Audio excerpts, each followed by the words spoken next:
organization going. Before we get started, I want to thank some of our sponsors who are here with us today. Our title sponsor, Jones & Roth. They help us bring a lot of our events forward year after year, so we want to thank them for being here. Ben Broadband, Zella Media, Sonia and her team support us all the way with all of our marketing, and we really appreciate them. So thank you very much to our media sponsor and our title sponsor. That being said, I want to give you one little reminder. Next month, July 16th, is our Roundtable bash. So it's our time just to kind of let our hair down. We're not going to have any education or anything. It's going to be at J-Bar J during the High Desert Classic, and this year we're going to do a derby hat theme. So it should be a lot of fun. Lots of information on the website, so go ahead, get signed up, and hopefully we'll see you all there.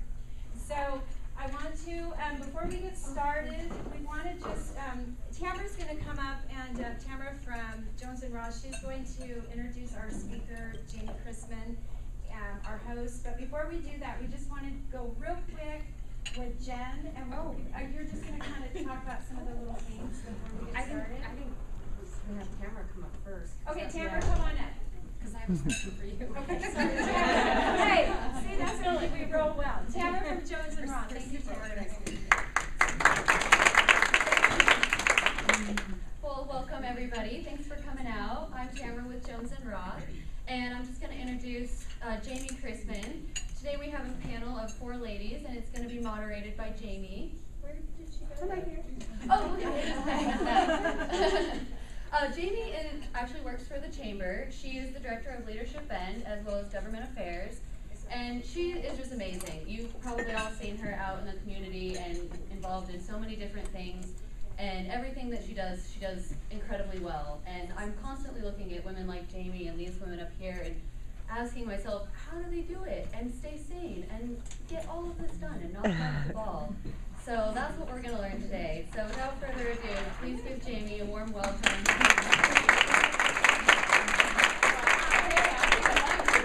That's awesome. Thank you. I had no idea. Wow, I'm just the moderator, man. You guys have still yet these powerhouses, right?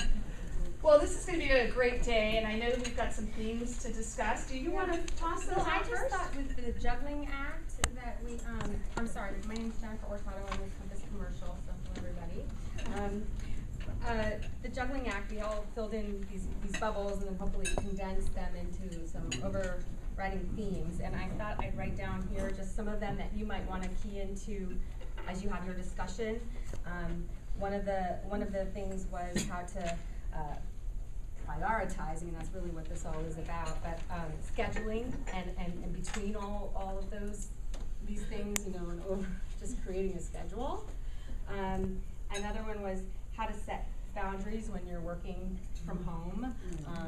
You know, so if you've got kids that you're also working, you know, to entertain as well. And how to be able to say no, and I think that could go under each of those. Right. And then and undo that no under the play me time. Right.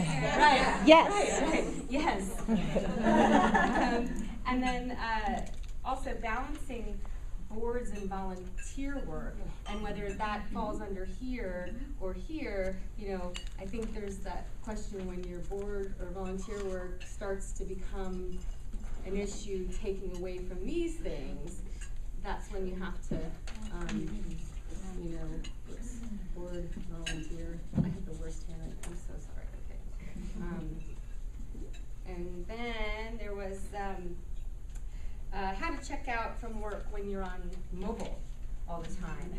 How to turn that off, right? So, you know, Go to sleep. turn off. Yeah. Right.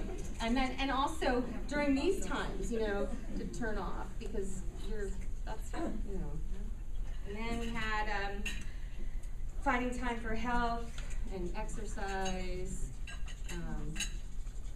and then family caregiver, you know, help support, family support. What's the other? Time management, which is again like kind of all your scheduling, and technology, social media, and that, whether that's The turn off. You know, Well, the turn off. Time management was another, you know, learning to say no, still be me, finding that quiet time just to decompress, and time with friends, you know, that sometimes helps with all that, and self-care, and just having that discipline, you know. So anyway, these might be some, I can't spell that, SCCI. Some things to just touch on when you guys go through your panel discussion. So. Well, thank you for gathering those for all of us and all of you on the council. Robin, you have an amazing council here going on. Big round of applause to all of you. Well, thank you all for being here and taking the time to already do that exercise and get engaged. I mean, just listening and looking around the tables was just invigorating to see how people just put their barriers down and got to it. I think that's pretty cool. But yeah, it already says something about the day, but I've noticed that with these round tables. So I really appreciate the opportunity to come and that you're all here. Just a little introduction of what we're up to. I think you've already gotten the gist, but you read this and all the collaterals that women are naturally gifted at multitasking, often able to juggle the needs of their children, spouse, family, and work life. But many women are so used to being everything to everyone that they forget to add their own needs to the juggling act. And that's why we're all here. Whether a single mother, housewife, career woman, grandmother, student, or any other combination of the above, balancing responsibilities along with me time's important. All right, there's where we're headed to the nexus, right? Life might feel like Cirque du Soleil, a big tightrope, right? Acting on that all the time. But keeping a cool head while learning to outline priorities can help put things into perspective. Work hard, play harder, and above all, make time for yourself. You deserve it. And that was one thing I was hoping we would come up with, we deserve and allowing and things like that. So one thing we do have is the unique ability to connect, to encourage, to assist, and to advise one another. And that's why we're all here. We learn with each other and we learn from one another, and then there is no single formula for attaining a balanced life. Because isn't that kind of internally what you think? She knows the secret, or that person has it down. Right. Well, it's clearly a personal decision how one combines their career, their spouse, their significant other, children, friends, and self into this integrated whole. And the key is to develop creative solutions as you approach the challenges of balancing the responsibilities and joys of your multiple roles. It's a choice, right, up here.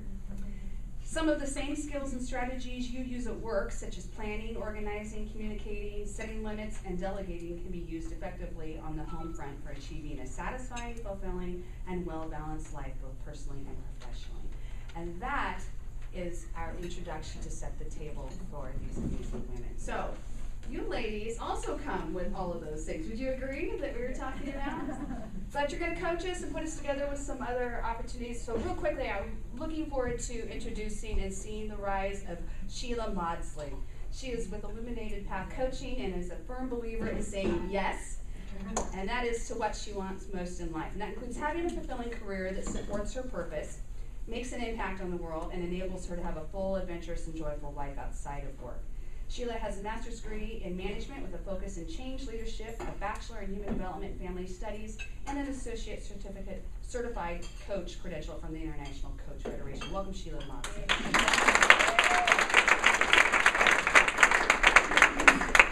So, Dr. Megan Carnott with Central Oregon Pediatric Associates is a Bend native who recently moved back to Oregon with her husband and 2 daughters. She is a pediatrician at Cuba, serves on the Kids Center Board of Directors, oh that's a hardy job, and participates in a variety of community activities. She returned to Bend after nearly 20 years living, traveling, and studying in the U.S. and internationally. After winning junior nationals as a slalom skier, she attended the University of Utah on an NCAA ski scholarship, followed by medical school at Oregon's OHSU in Portland. That's already you were just kicking it off, weren't you? That's fantastic. My husband wrote that. Ooh, he gets stars tonight. Yeah. She did her pediatric residency at Stanford, and like most modern professional American parents, Megan is challenged by the trade-offs of family, work, and hobbies. Please welcome Dr. Megan Carnott.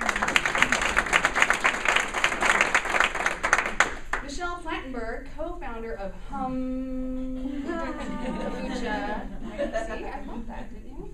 A mother of 2 young children, Michelle finds herself in the balancing act of being a wife, mother, business owner, and managing her own self-care. She commits to yoga at least once a week and a daily practice at home. She enjoys competing in local triathlons during the summer months and will spend as much time as the day that will allow outside. She's a pianist by trade, and one of her favorite activities is accompanying her 4-year-old daughter as she sings songs from Frozen in their living room. Gosh, Kleenex! Welcome, Michelle. All right, so Jamie Danick, co-founder of, do it with me, started a multi-million-dollar consulting firm and is also founder of Eon Organics and its subsidiaries. She's also a mother of 2 kids, 17 and 15 years old, and is passionate about spreading joy throughout the world. She loves people, loves to laugh, and has endless energy. I would agree. She describes herself as well-traveled, somewhat well-spoken, occasionally cursing notwithstanding. I hear you, go for it. What the hell? And always loves to have a lot of fun. Please welcome Jamie. All right, ladies. Well, you came to participate because you seem to have found magical ways, they say, to lead this balanced life. But hey, what a great time to get creative and be around that energy and learn from you. So we're hoping to glean some helpful advice from each one of you, and we'll start with a few direct questions, if that's all right. I'm back here, and Michelle, you're up. Oh. You have just a heads up.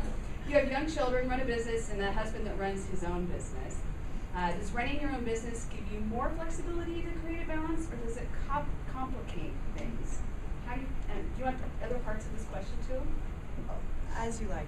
I'll toss it at you and re-ask it. And then how do you still find time to do the yoga, and how would you define that balance in your life? So. Okay. To the first point about owning our own business, I actually find that offers more flexibility because it's our business. He actually works now with Kombucha, so it's very it's helpful. I actually feel like I'm more involved with him being involved than I was just the 2 of us. So I feel like it offers more flexibility. I think that I know that I've gone through times, basically after having both of the children, of feeling like I was working too much or not at home too much and feeling guilty about being here and there, and then finally coming to terms with this is how many hours there are in the day and this is what I can get done in the amount of hours, and then really knowing in my heart what was most important to me and being able to ask people around me to support me in that. I mean, I have the best partner in the entire world. And I think we just feel really comfortable asking each other what we need, and I think that that's true for anybody. I mean, the people that you're around, you just ask, and people are generally really excited to help. So, as far as yoga, and I mean, I have to. Like, if I don't get up and do yoga, I mean, I miss some days, and I'm usually grumpy, and then everybody else is grumpy, and it's just no fun. So I just know that for me, I have to take care of myself, and if I don't, then it doesn't work. It doesn't work for the family. My kids are less happy. My husband's less happy. I'm definitely less happy. So I know that in order to give anything to anybody, I have to be able to take the time to take care of myself. So kind of a good reminder for those of us who are struggling with the discipline of getting that back in when we see it up there, right? Yeah. Because sometimes we just need reminded what happens when we've dropped that and not revisited it again. Yeah. And to ask for the help around you, it sounded like. Yeah, I'm seeing head shake per se. And Michelle Blake puts it on her schedule, and then you can't schedule a meeting with her during that time. She just refuses. So, but it's true. I mean, this has been for 5 years. To sometimes to my like seriously, this is really important. She's like, this is just important, and it's so important that it stays on that schedule like a doctor's appointment. Yeah. Yeah, because you're worth that. Absolutely. Yeah, another pen from your guys'. So the last question, I feel like you've kind of answered by saying that you've reminded us, you've made it an absolute, deservable, allowable priority, just like any other appointment, because it means it affects everybody around you, not just you. And that it's okay to ask for help. Is there any other comment or any other comments that you want to share about how you would define balance in your life out of that? No, I don't know how I would define. I mean, for me to define it, I just know how I feel in my heart. I know if I'm feeling stressed, and I know if I'm feeling anxious, and I know if I don't notice that I'm actually breathing, then I'm not in balance. So I have to breathe or play the piano. And I mean, really, like playing the piano with May and her singing Let It Go and dancing around singing Do You Want to Build a Snowman? I mean, that's a really, we take time to do it. Like it's part of what fills me. And I know that when I'm filled, then I'm balanced. That makes great sense. Okay. Thank you for sharing that. And you might have some questions out there, and I know I want to allow some time for that, but I'm going to go ahead and get started on the next round. Is that agreeable, or would you like to ask a couple things right now? I'm open. All right, so thank you. So Megan, you also have 2 young daughters and care for hundreds of other children as a pediatrician. So you're constantly active in the community. How do you not bring that work home with you? Well, when I read that question, when I was thinking about that, you know, I do bring it home with me sometimes. And I thought, you know, I don't know that it's right for us to think that we have a separate us at work and a separate us at home. And I think when I thought about it, I thought, I really depend on my spouse and my friends when I've had something rough happen, you know, and you're like, gosh, you know, once in a while something goes wrong at the hospital or you're just overwhelmed at work. And I think bringing part of your support system too with you and being like, God, this is why this was so hard for me tonight and why I really like need your help, you know, because this was a rough thing. And so I don't think we should necessarily always expect ourselves to not bring all these different aspects in. I think there's part of it that you need to ask for the help, to ask for the support when there's just too much. And then I was also going to say, once you're kind of there, the other piece of it is, I think the mindfulness of what you're doing. I think it's so easy for us to be like, oh gosh, this happened at work and my phone and this, and you kind of miss like the moment, you know. And I thought about it the other day. I have an 8-month-old and she was like learning what a tambourine does, and it was so cute. And I was sitting on the floor, kind of being like, oh, I gotta do this. And I was like folding laundry and stuff. And then I thought, cut it down. Like, there's only one time in your life you learn how to work a tambourine. And, you know, and you really have to. I think it's. And then I was like, I've got to do this more. It's like muscle memory, though. I think it's like leaving your phone in the car when you go to the park, and the muscle memory of being like, I'm doing this, and this is really important right now. It's not work, it's not planning something, it's not this, but it's just as important. And I think the mindfulness of giving yourself that what it is you're doing is important, and that you know, just and appreciating it, be like, this is a moment I'm enjoying, because I think we get so busy, you forget you're actually there in the moment enjoying it. You're kind of in your head like, well, this is what I'm going to do next. And so that's something I'm really, really working on and finding more peace with. That makes sense, the muscle memory component, you know, absolutely. And I know we've heard ask, and sometimes it seems there would be a balance, you know, and it seems like you would come home with things that are really very hard. Some of us, like you said, don't always separate work and home. And what do you do, or what would you say, how do you approach prioritizing those conversations? Is that where the friends come in and maybe the muscle memory? Because sometimes at home they're like, we don't want to hear about this again, right? Or well, I guess for me, what I kind of do, and I have, my spouse travels a lot, but when he's home, I can sort of be like, oh gosh, listen. And I feel like you kind of get it out and sort of like have that moment. And I guess that's kind of time to be like, I'm just going to sort of, you know, debrief this whole thing. And I think for me, that always makes me feel better. Or I have friends that are in medicine, sometimes I can call and sort of, there's some camaraderie or empathy in there that to share with. So those would be sort of the people I try to reach to.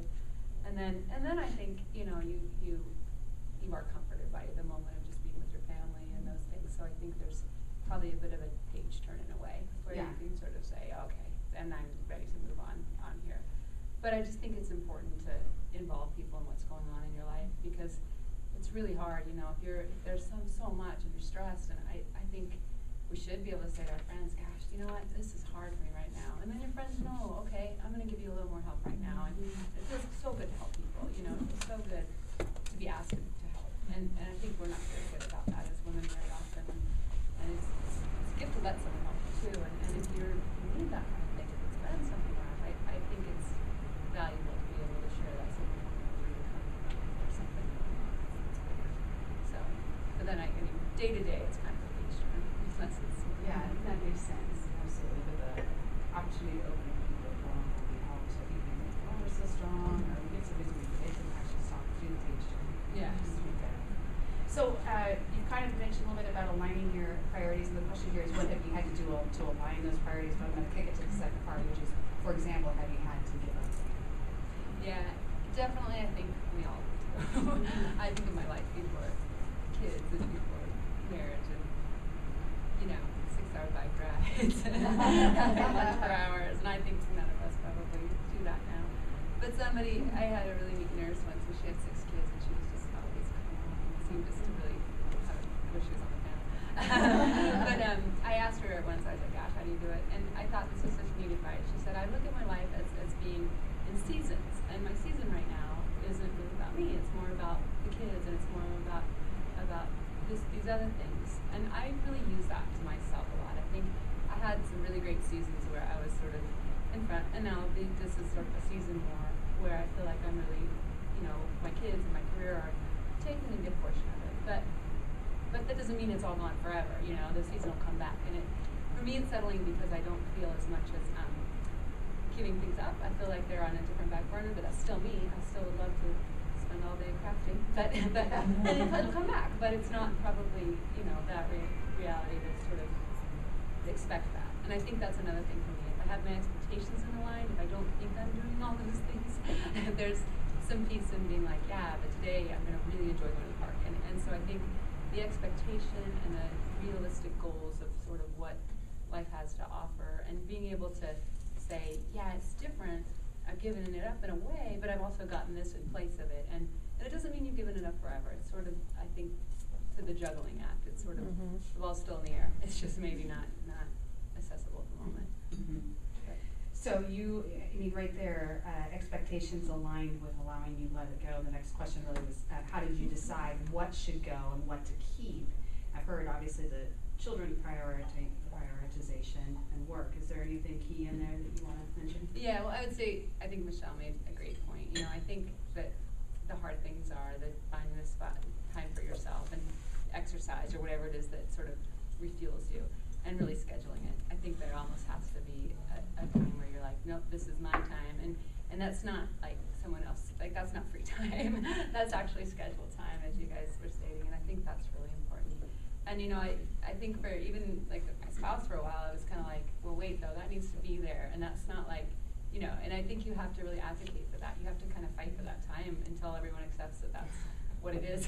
Because I think it's very easy to say, oh, but I can give this up, and I can do this instead, or I can take this on. But if you start thinking to yourself, no, that's actually, I'm doing that so I can do these other things, and so I can take care of these other people, it sort of changes your frame, and I think that's, for me, I think three times a week is sort of minimal for me to be sane in terms of getting a run or exercise or some time for me, and I sort of look at the week and think, where do those spots go?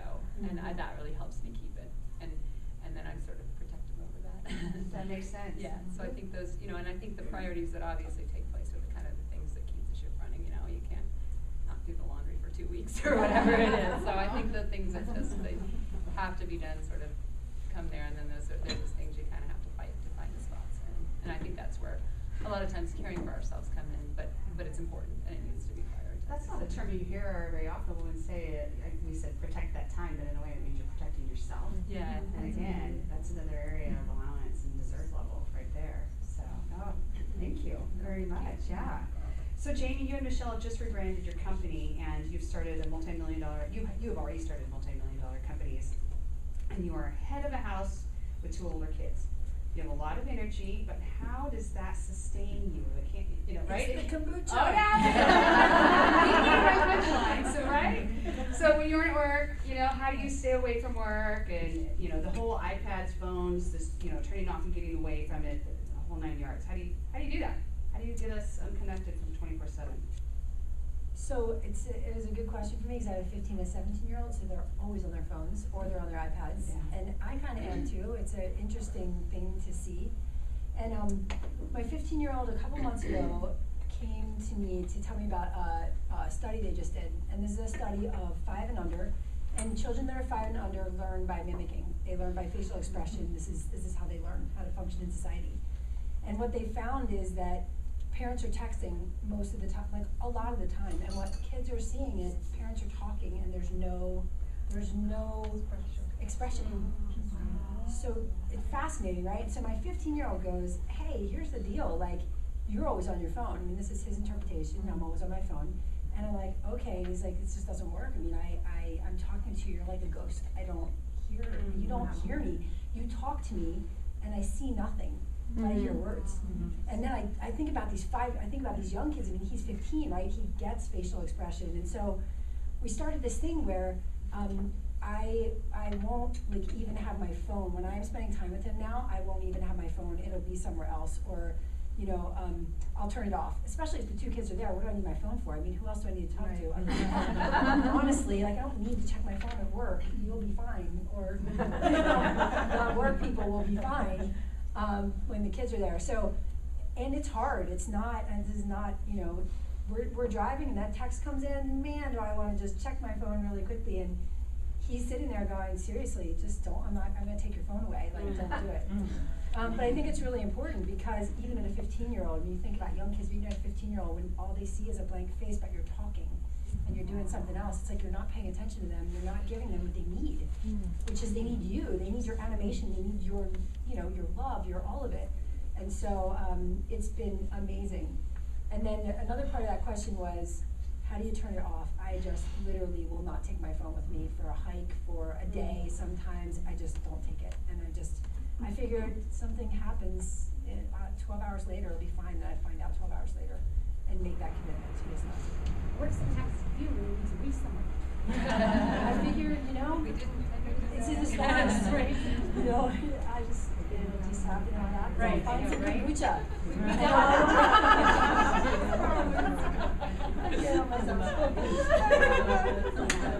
It's so funny when we started our company, Michelle was about making, I was just like, I just want to tell everybody, it's about the kombucha.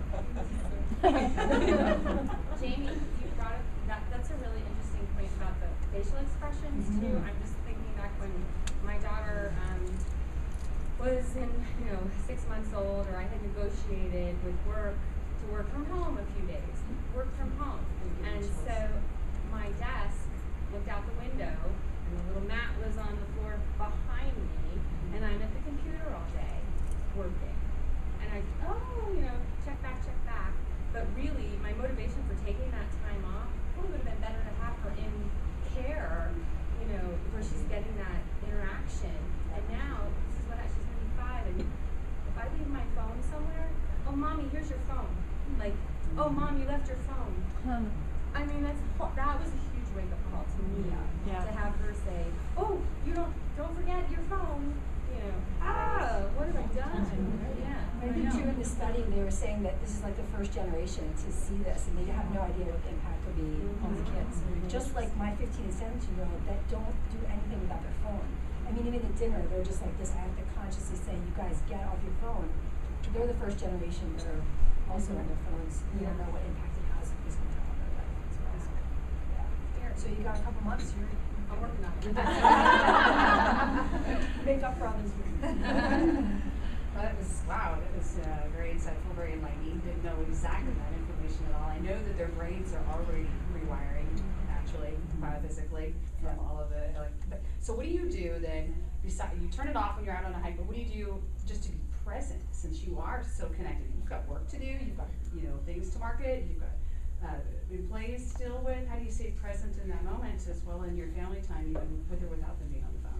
Okay, we do this awesome thing at work where we sit for a minute before a meeting. So we sit like all in silence for 1 minute before a meeting. And it recalibrates, like it makes whatever was happening 2 hours ago go away. It's the simplest thing, but it is mind-blowing. We have 35 people that work at Hum Kombucha, and we all do it. And the kids, the 20-year-olds are like, wow, that was awesome. So then you consciously just say goodbye to what you just did, and then now you can just focus because you've just processed it all through your brain. So I do it with the kids too. I'll sit there and be like, hey, let's just take a minute. They think I'm out there, and then that's cool. I'm already out there anyway, so, exactly. And then and then we just go. So. Wow. Thank you, Jamie, very much. Yeah. So Sheila, as a life coach with a master's degree in management, you've helped countless clients to balance work, life, and family. What top skills or strategies do you often suggest to your clients to help set a course for finding that balance? And any specific tools? Well, I thought I would do a little teaching, if I can. Yeah, because it is. I mean, I work with women primarily who are having career issues, and career is 65% of the stress load for women. stress in their work, it carries over into their personal lives, right? So when I was back in the corporate world, one of the mantras that I followed was plan your work. And Jennifer, I'm going to top you for worst handwriting, I think, here. No. But plan your work, and then work your plan. Have you guys heard that before? Okay. So then, when I entered into the coaching realm, there was a new model that I learned, which is the I am model. Anybody heard of that? So the I am, so the I is really very closely related to the plan your work. It's intention. So you have an intention. And if I were to ask you, what is your intention? Your first answer might be, I want to be a successful career woman, and I want to be a loving, supportive partner, or something like that. But what I would encourage you to do is to take a deeper look, maybe more honest look, and look at some of the roles that you are identifying with. And some of the roles that, like the easier ones to identify and admit that you have going on in your life, or maybe you're super mom, or maybe you're the career ladder climber, something like that. But some of the more difficult ones to really get honest with yourselves about is I play the victim role.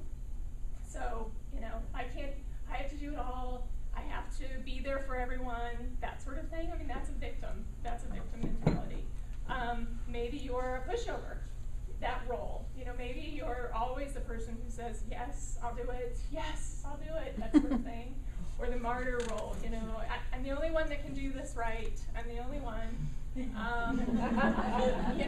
Or maybe the invisible woman, it's like, I don't take time for myself, I don't really need special care, that sort of thing.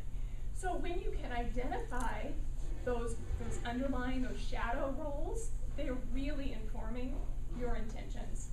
And so you can ask yourself, what would it be like, what would happen if I rejected those roles in my life? What could happen if I made different choices? Maybe something along the idea of an inspired intention for the experience that I want to create.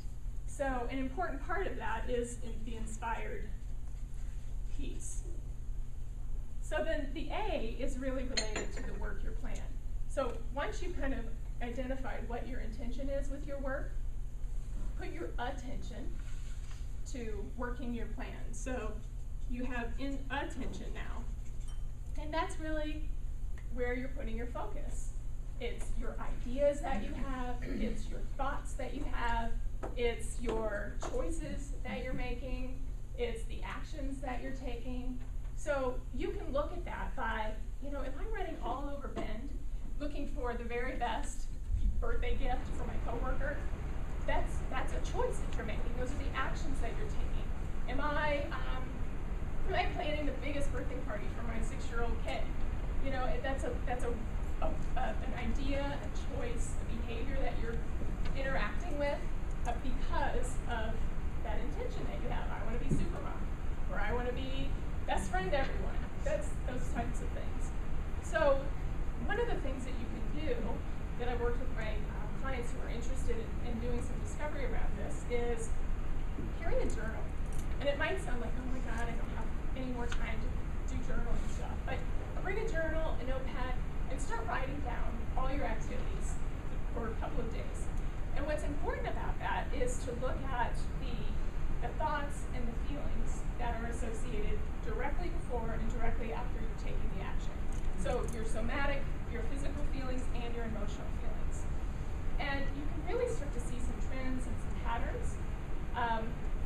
One of the women that I was working with not all that long ago, she did this process, and one of the first things she noticed was she has a routine in the morning of getting laundry caught up. And she goes to do the laundry, and she realizes right before she starts to do the laundry, she's thinking, I don't have time to do this, I feel rushed, I feel pressured, and then she's noticing, I feel tightness, I feel tension in my neck. She does the laundry right after she's noticing, then she's starting to feel resentment, She's feeling closed in. She's thinking, if I don't do this, nobody will do this. This is all up to me. So she kind of moves into a martyr role. And so when we started talking about how that's a really disempowering set of thoughts and actions, and we asked, what would be more empowering to you? The first thing that she said was, I could look at this and be grateful that I have a washing machine and dryer in my house, because she used to not. She used to have to go to the laundromat, and that's a whole Saturday. And so she got into this mindset of gratitude, and then that just kind of opened up possibilities for her. She could start asking her 8 and 9-year-old to start doing the laundry. She could start doing folding laundry at night with her husband. Those who fold together stay together. So it just opened up possibilities when she started having a different relationship with her intentions and her actions and her attention. So then the M is manifestation. So when you are manifestation, when you have inspired intention and you focus your attention, you are really getting a fulfillment of those two items, of the intention and the attention. And you are creating the results and your desired outcomes. And really, I think that is so powerful for us as women as we're looking at all the different priorities that we have and how do we make all this work. It can create so much space in our lives and so many possibilities. So I just wanted to share all that with you. And I have, at some point, because I know we're probably short on time, but from working with women who come up with their own solutions, I do have quite a few ideas, and a lot of them were touched on today. But it is about figuring out what works for each individual and being comfortable with it so that you can stand behind it. Wow, that was great. I think all of us were writing. I'm still writing, right? Taking that in and reapplying it.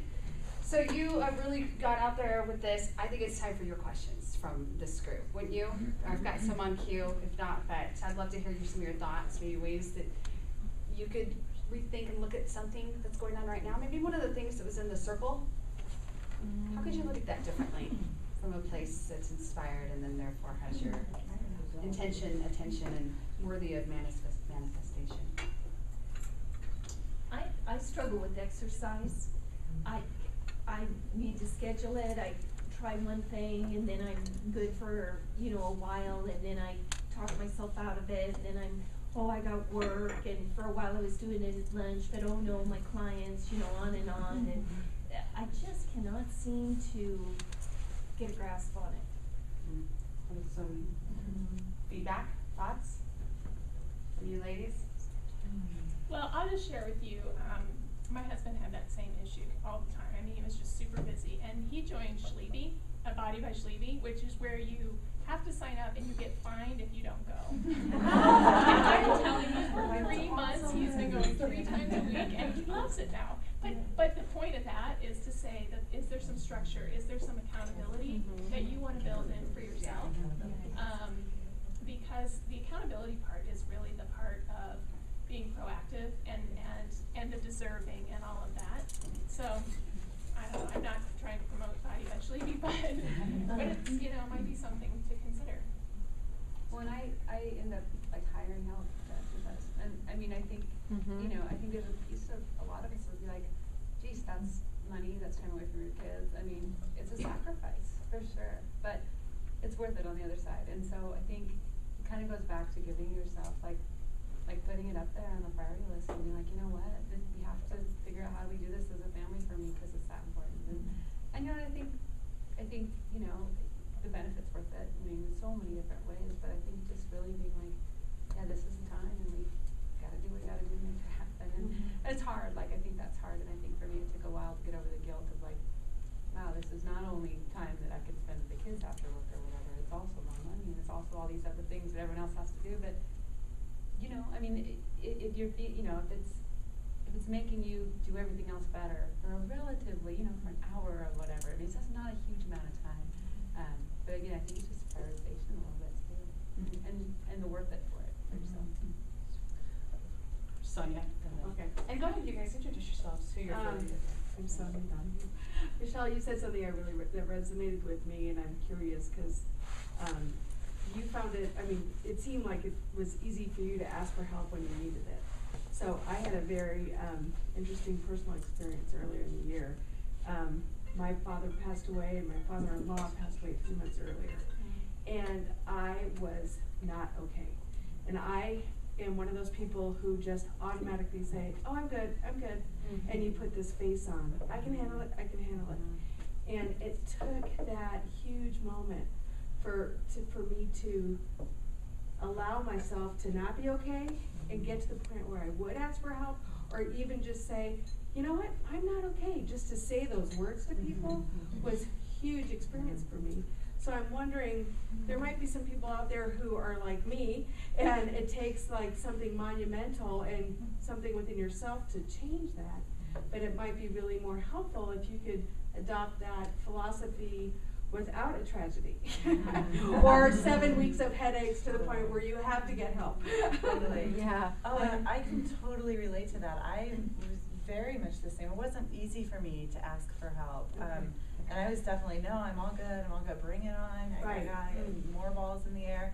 And then eventually they just started crashing so heavily. So you did have an experience like that, that got you to that point. Yeah, and yeah, I mean, hopefully we don't all have to have that experience, and then maybe we do, you know, you either do or you don't, and you figure it out at the time that's perfect for you. And if you're finding you're in a place where you're still having a hard time asking for help and you're not there yet, then you're not there yet, you know, and you probably don't need it yet. You might feel like you need it, and if once you really need it, it'll show up. Like it's just the way of the world, right? I mean, the things happen at exactly the time that they happen, and you know, and you just, I think for me it was an opening and a release to just know that I'm in the spot that I am right now, and that there's a lesson in it. And even if I don't exactly know what the lesson is, and it's frustrating beyond belief that I just can't quite get it yet,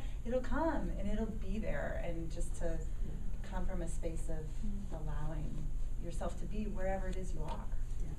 I think it's great to remember, and I don't always do this either, but I know I feel it. Like asking somebody, it feels so good when a friend asks you for help. And people love to help. Yeah. Like people want to help you. It feels like someone really likes you and trusts you when they ask for your help. So I'm reluctant to, but I always think about that when I need help with the kids or something and ask a friend, and they bend over backwards, and I think people feel better, you know. And so it's good to remember that people want to help you. Oh, especially because I'm the same way, and then when I ask for help, my friends are like, God, you seem like you're Superwoman. It's so nice when you ask for something. You know, and it's good. It's good because it makes them feels feel so good, good and to it be feels real good. with yourself too. Totally. You know, it was totally changing. Yeah. Well, I want to touch back to the working out. This kind of could answer both of the last two questions. What works for me is finding some core friends that really mean a lot to you that you want to spend time with. So you're killing two birds with one stone. You're working out with your friends, walking the butte, walking the river trail, doing a workout video at their house. And that way you can fart if you need to and nobody's going to know. And then if you do have issues in your life or you need to have troubles in your life, well, that's why I don't do yoga. But if you have a friend. And so I suggest finding 3 different friends to just work out with and spend that time with, and it helps you. It brings balance to your life. You're exercising at the same time, building more bonds with these special women in your life. And so I highly recommend that, and it keeps you accountable because that friend's relying on you too. So you feel like you're helping and coaching each other to build them up to be there. So I think that's what I do when I need it. I recommend that. Thanks, Carla. Well, That was really good. I know we've had a couple hands up over here. Oh. I was just gonna say, I kind of, along that exercise thing, I'm gonna piggyback on what Megan had said about making it work within your family and saying to your family, this is so important that we have to make this work. And I think that's so good for the kids to see that you're scheduling time for yourself and that you're important. You know, like it's a gift to your children to allow them to see you taking care of them yourself, because who are they gonna learn that from? And the same goes even for you. You know, it's a gift to your clients and your business will build too. When you're well balanced, it's just the truth all the way around. Because ultimately, you know, you get back out to others. But it's like that. And I saw both hands. I saw Stephanie's as well as yours. Mine? Oh. Yeah. What I learned, it took me a long time, at 65 years of age, delegate it out. Eric, we all can afford, you know, a little bit of something. I finally have somebody doing my lawn for me, taking care of my yard. I thought I had to do it all. Take care of the flower beds. I've hired people to come in and help me. So I now have time for me, and my husband and my kids are two fuzzy little four-legged guys. But I now have the time. But it took me all these years to figure out I can't do it all. I need help and I need to delegate it out. And now I'm a lot happier. Was that just like an aha moment one day, like I can't do it all? Because I know me personally, I feel like I should be able to do it all. And I'm very independent. I don't want to delegate, but I know I need to. So like, how do you get to that point? I had a double mastectomy. Gotta put some brakes on it. That's what I was talking about, is sometimes as women, you know, and I'm gonna throw in control freaks too, you know, because, you know, we can do it better than anybody else, and so it's hard to let go, and you feel like, oh, no, this is how it's supposed to, I mean, everything down to driving, why did you go that way? You should have gone this way, you know? And so it takes like a major health event to knock you off your feet and finally say, whoa, I need to slow down and take care of myself, because I am moving at lightning speed and not giving myself a chance to breathe. And everyone else around me is suffering, even though I think I'm doing good, you know, so prioritize, and it's just funny that you should say, took something like that and to finally give you perspective. And I also did it for my husband. I quit asking him to do a lot of things, and I went to Labor Ready. Hello, $64, 2 hours worth of time from a guy. He did all this heavy lifting. We had a flood in the basement. Took it all out, cleaned it all, put it all back. I had a husband that came home that was happy and didn't have to do that, and we got some time together. Exactly, the honey-do list went way there, absolutely. So Sheila, you've been waiting to make a couple of comments up here. Yeah, I just wanted to say I'm glad the delegation came up, because I think if we look at our relationship with delegation, there's a lot of information in there. And oftentimes, particularly as women, perhaps, we see delegation as maybe schlepping off the stuff that we don't want to do, or we feel responsible for doing these things on our own. And if we have a different relationship with it, looking at it as, particularly in the corporate or in the work setting, of, you know, this is a way to develop my team, or this is a way to give an opportunity to provide value from that participant or that employee, or this is their way to contribute or learn new skills, or, you know, whatever it might be, that it's really again a gift idea of you're giving a gift to someone and you get a gift too. It's a win-win, it's a buy one get one kind of thing. And so, and then the other thing is to look for evidence where it has happened, because we often go right to the negatives. We often look for the create a vicious cycle around, well, this is what I expected to happen, and it did, and this is the way I felt about it, and, you know, so on and so forth. And we forget that there are times, even if they're small examples, that it did work. And so why don't we focus our time and our attention and our emphasis on those times that it did work, and start building that as a new cycle. Very valuable right there. And you know, the other people who, when you develop or contribute with the delegation component, we spoke earlier about the family a great deal, and the woman who felt unempowered doing the laundry through that action process. And when the delegation goes to the children and to the mate, to whomever, guess who's empowered? Right. The children become empowered by these opportunities. They actually feel that they now are capable of something with dignity. It's the same that happens in the reverse cycle of life when you're helping older adults go out as well. Yeah, I think there's a book called Raising Able or something like that, and it's about making children able and capable, and it's very much that delegation cycle. Is that with husbands too? I just wanna know how the lady got the guy to fold the laundry. Well, you know, it's all in how you present things, right? It's like, this is our time to chat and, you know, get to know each other over the day. And by the way, fold your underwear. Back in the day when my husband was, well, you're already watching football anyway. Start moving. No, not quite like that. But there's been a couple of hands up that have weighed in. I saw Dina and Michelle, I think, right? Dina? Well, I was just gonna say that in the delegation, we talked about that. I think one of the things that my husband said to me last year, because last year we were going through this whole process of getting our offices, which have people in our house, ready for the chamber event. Yeah, speak up, Dina, please. And what he said to me was, I don't want to be remembered in my life for how much I worked. And I don't want to be remembered for just the things that I accomplished. He said, I really want to have those memories of the things in our lives that we've done together. And so kind of taking that, putting it in perspective, that's what we had somebody come in and dance something for us. And we looked at where we can, like you said, delegate, spend some money.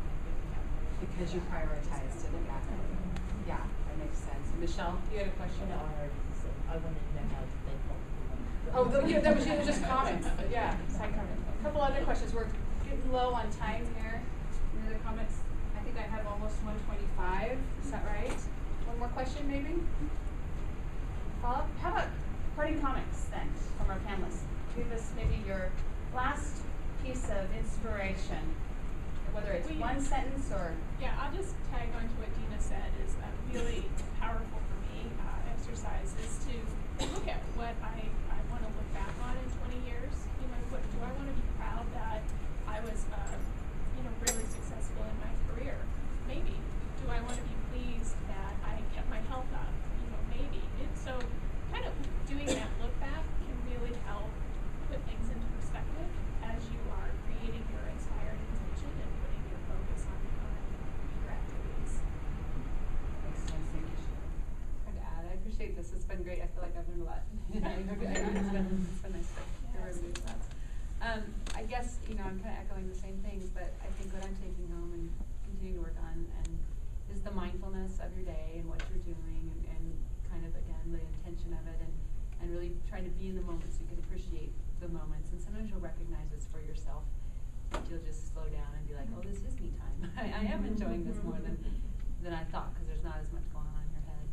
And then I think for me too, the perspective of different parts of life and just sort of looking for the moments to be grateful and to enjoy yourself and finding them and prioritizing them.